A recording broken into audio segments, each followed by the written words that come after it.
mehnatni muhofaza qilish bo'yicha vazifa yuklatilgan mas'ul xodimlar ishga qabul qilingandan keyin 6 oy ichida malaka oshirish kursiga borishi shart. Eng asosiy nizomlarni tasdiqlab berdi. Shuningdek, xodimlarni o'qitish, bilimlarini tekshirish.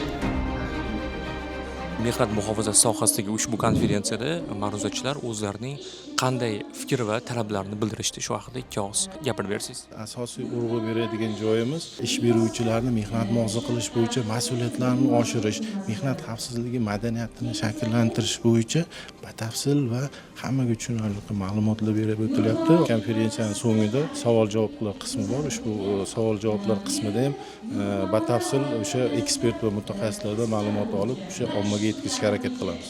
Mehnatni muhofaza qilish masalalarini biz hozir ko'ryapmiz, muammoli jihatlarini ko'tarib berilmoqda.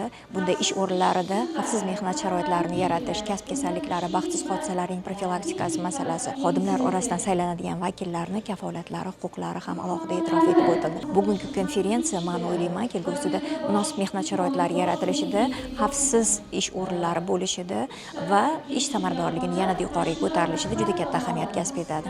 Mehnat kodeksi, mehnat muhofaza qilish.